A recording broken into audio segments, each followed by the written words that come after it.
Salam, selamat berjumpa kembali dengan saya, Pendeta Agung, dalam renungan kebenaran firman Tuhan.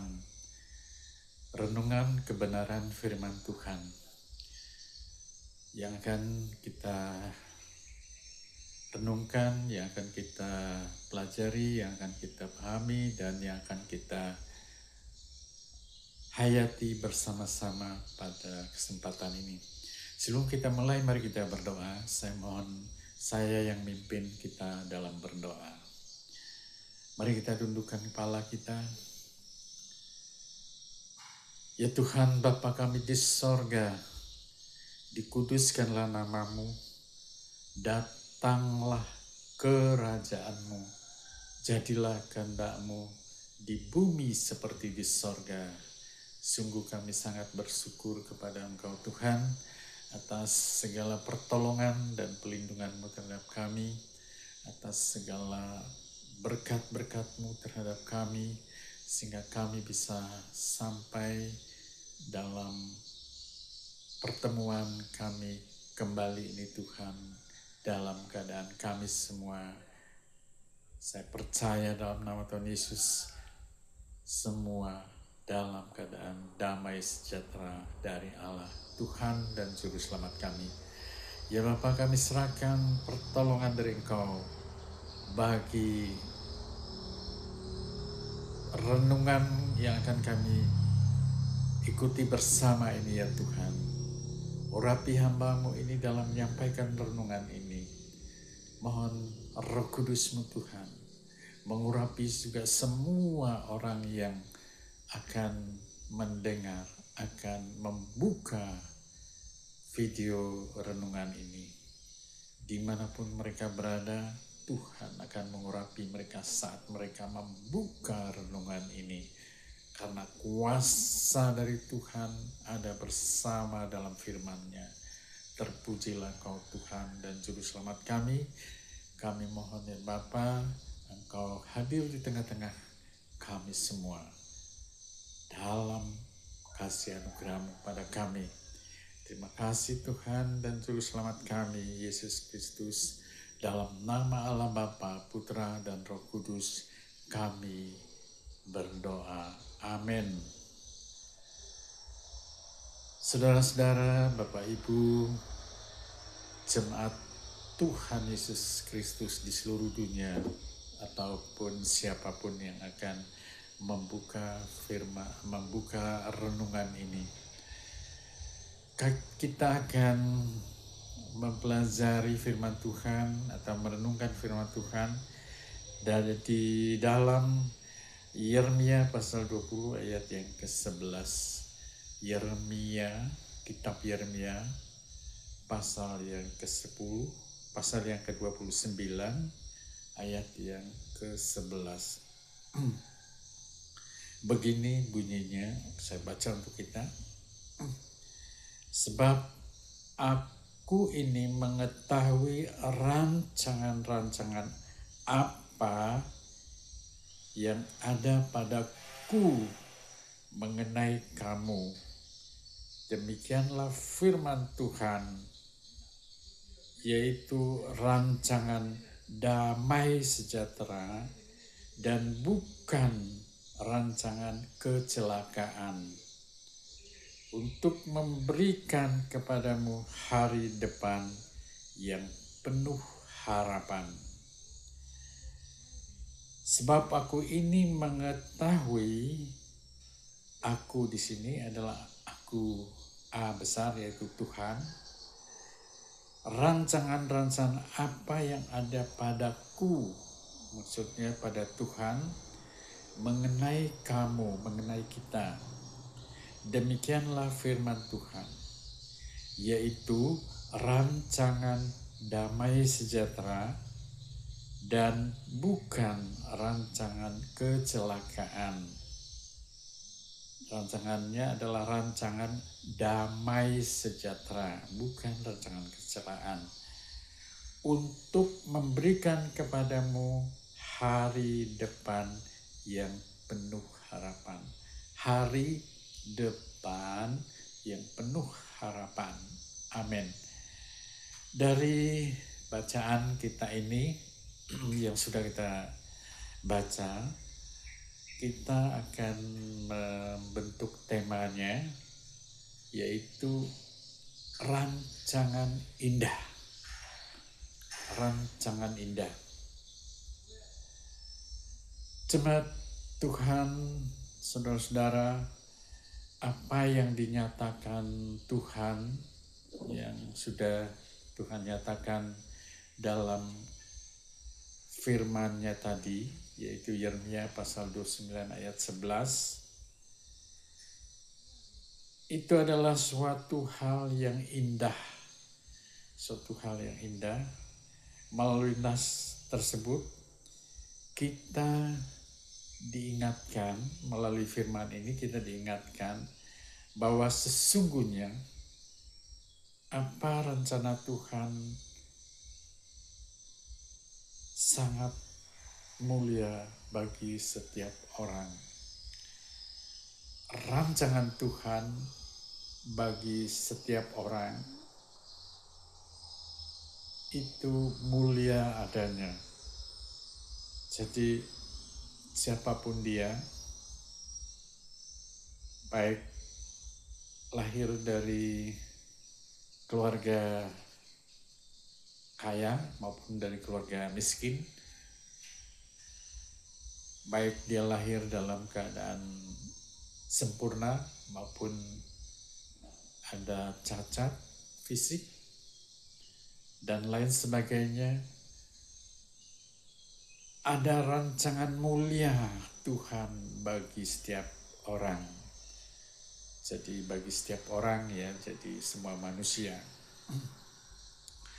Tuhan, yaitu yang mencipta kita, tidak pernah mencipta yang buruk pada kita. Tidak pernah. Sayangnya banyak orang yang tidak menyadari firman ini.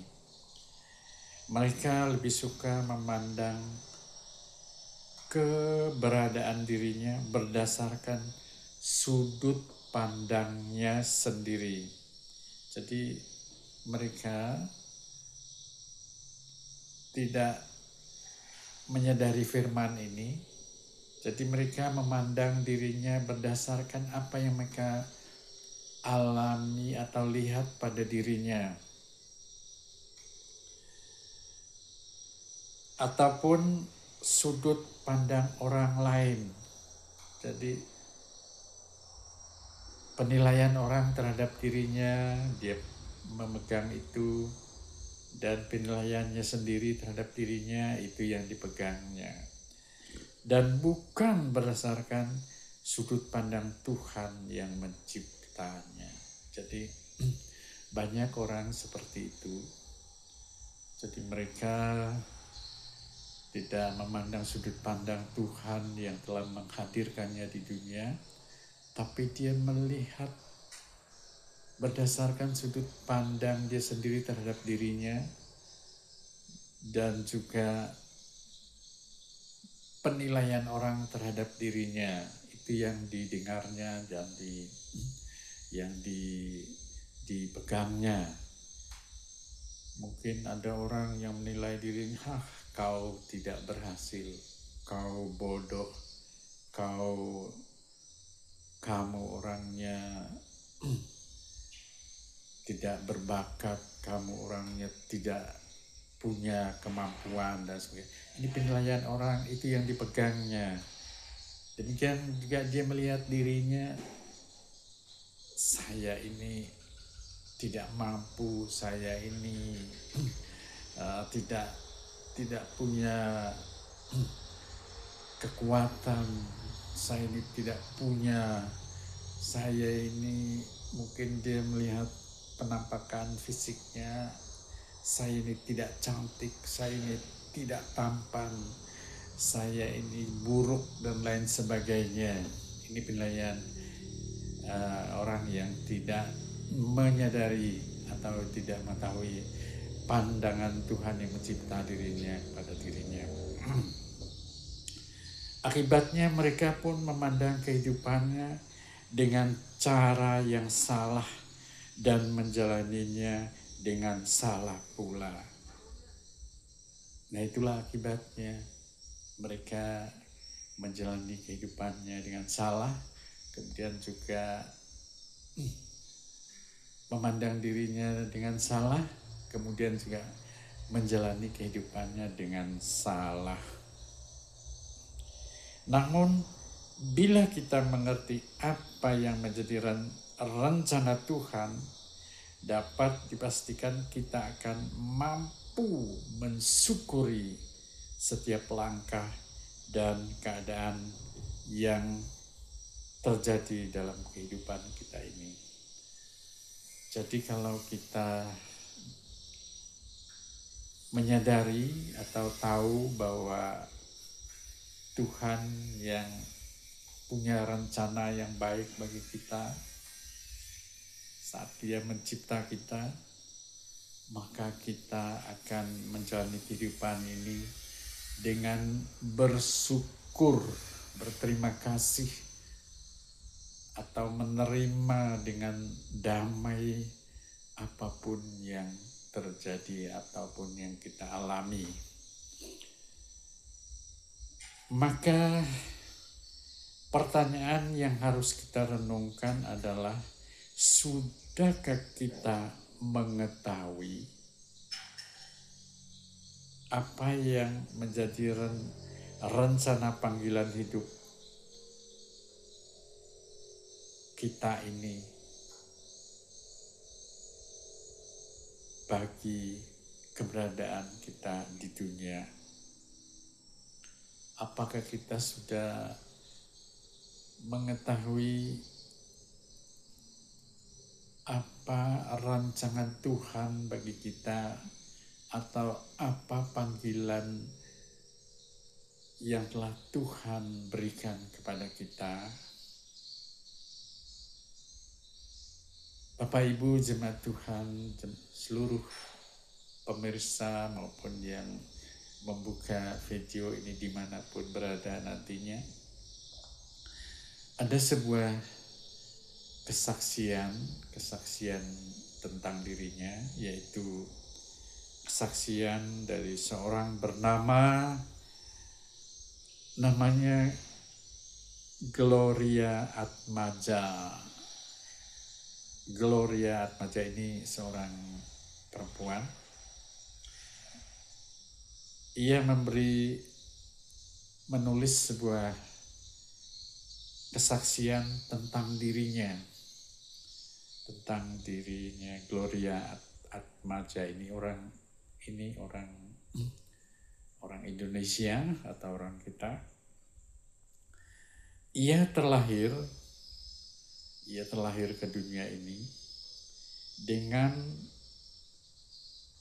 2 jari pada tangan kanannya. Jadi hanya ada 2 jari di tangan kanannya, di telapak tangan kanannya. Dan tangan kiri 3 jari tidak tumbuh sempurna. Jadi tangan kanannya hanya punya 2 jari, kemudian tangan kirinya ada 3, tetapi tidak tumbuh dengan sempurna. Kemudian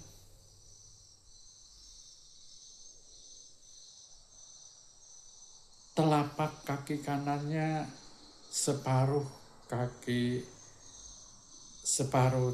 telapak kakinya separuh normal. Kemudian kaki kirinya hanya berbentuk bonggol seperti tangan yang mengepal. Jadi baik tangannya, yaitu telapak tangannya, maupun kakinya, telapak kakinya cacat semuanya, kanan kiri.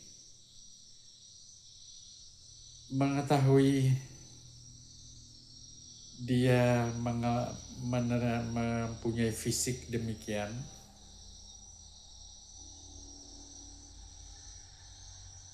dia ini sangat membenci dirinya. Jadi timbul kepahitan dalam dirinya terhadap orang tuanya, terutama ibunya, karena cacat yang diterimanya atau yang terjadi pada dirinya, yaitu telapak tangan kanan kiri, kemudian kaki kirinya, itu terjadi akibat percobaan dari ibunya untuk mengeluarkan atau absorpsi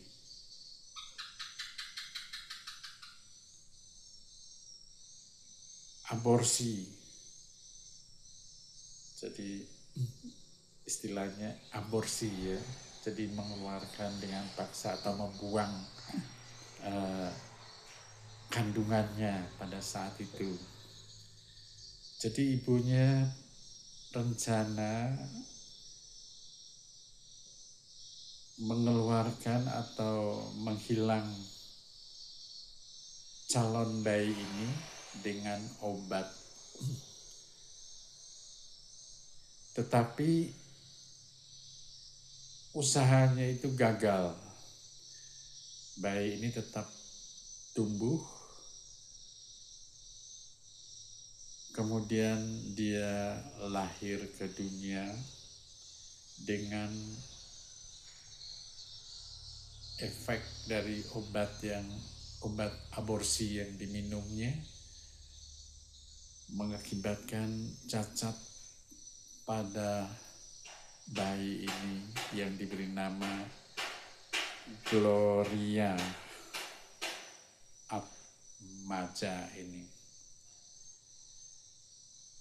Mengetahui bahwa ini disebabkan oleh tindakan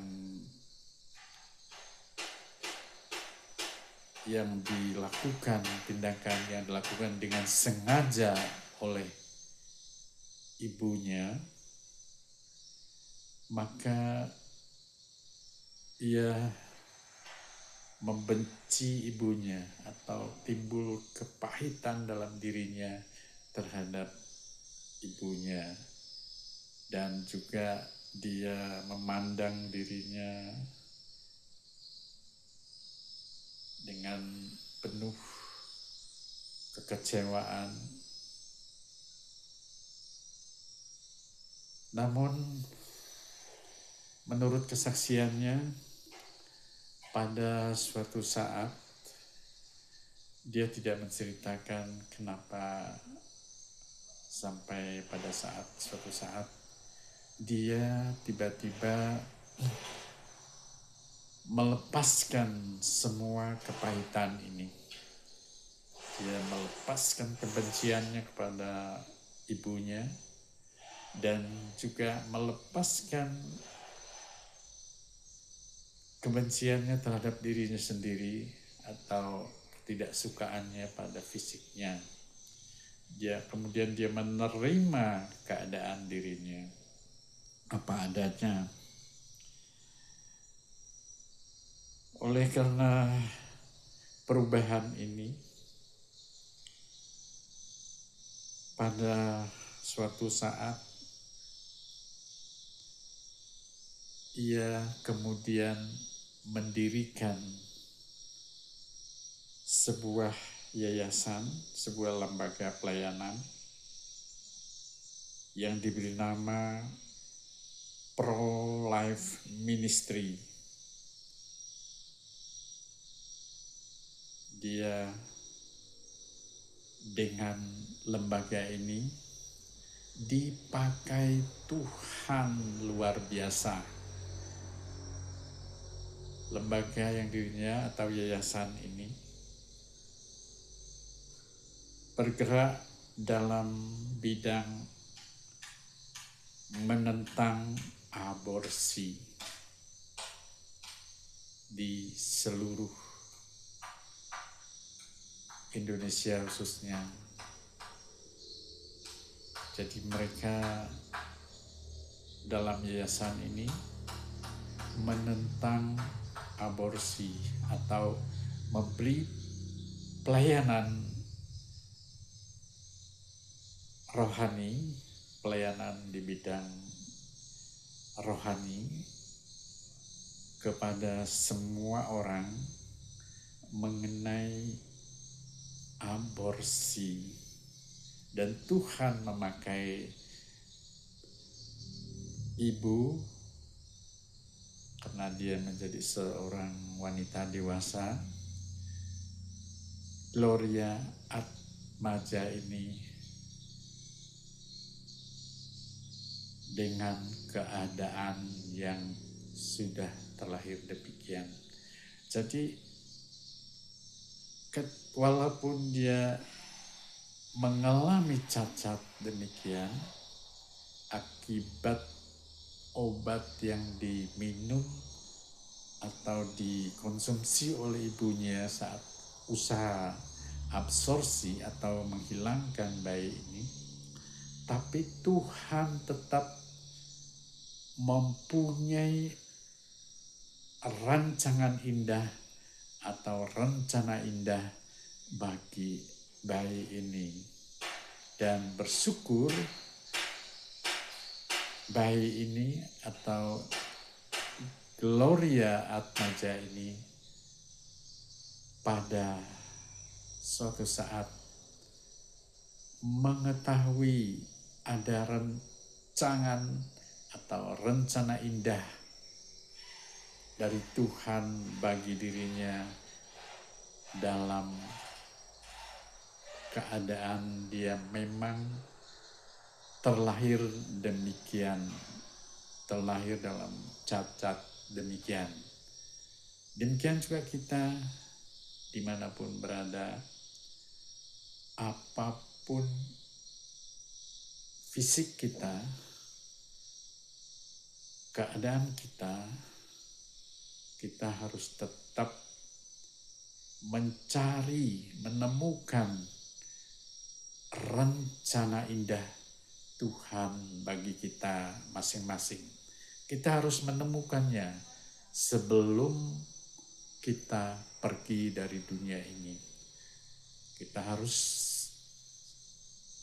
berdoa, kita harus datang kepada Tuhan, mencarinya, bertanya kepada Tuhan, apa rencana indahmu Tuhan bagi keberadaan saya, bagi diri saya yang Kau ciptakan di dunia ini. Selamat mencari bagi yang belum bertemu, dan juga selamat bersyukur bagi orang yang sudah menemukan rencana indah Tuhan bagi dirinya. Amin. Mari kita sejenak merenungkan firman ini. Kita melihat diri kita. Mungkin kita dalam keadaan cacat. Mungkin kita dalam keadaan sakit yang berkepanjangan tidak sembuh-sembuh. Mungkin kita dalam keadaan kekurangan uang, kekurangan ekonomi, kesusahan. Mungkin kita dalam keadaan perpecahan yang sangat menyakitkan. Mungkin kita dalam keadaan rumah tangga kita sangat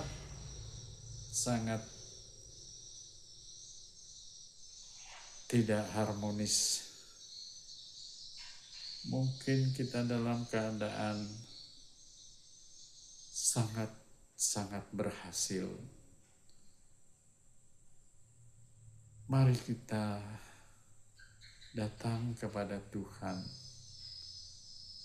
Mari kita bersyukur kepada Tuhan.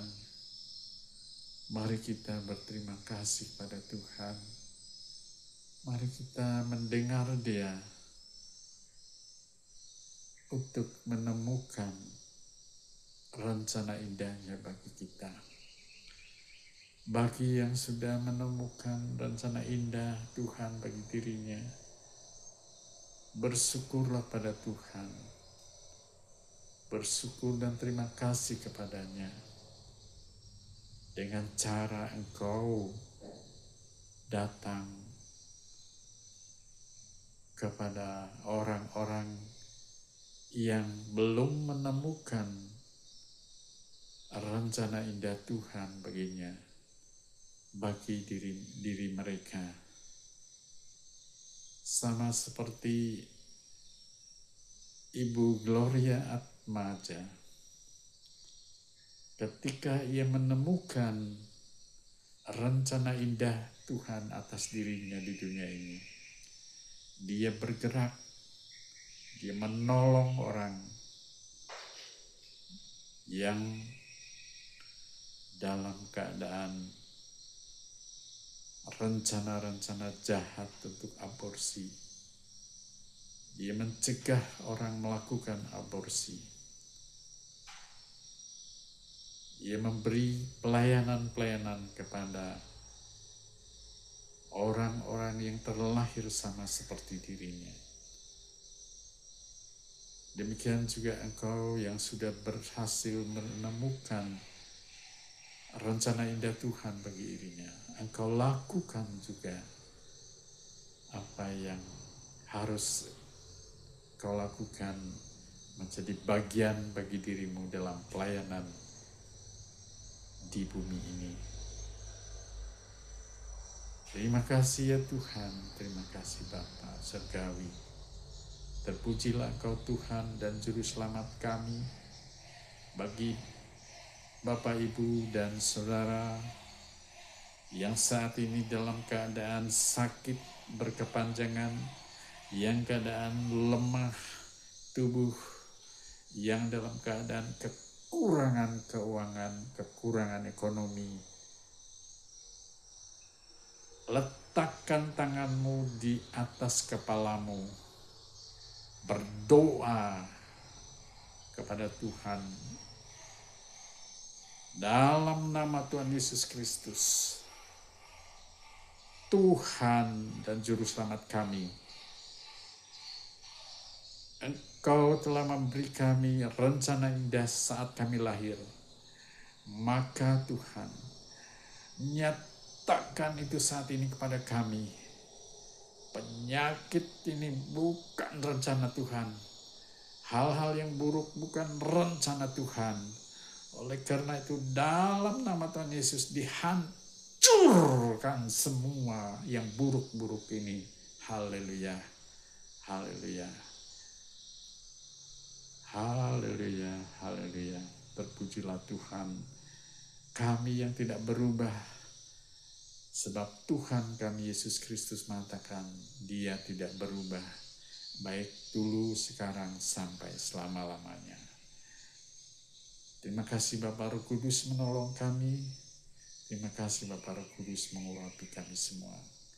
Kuasa-Mu selalu kami dambakan dalam pelayanan-pelayanan kami. Terima kasih Tuhan, terima kasih Bapa. Dalam nama Allah Bapa, Allah Putra, dan Roh Kudus, kami memohon dan berdoa. Amin.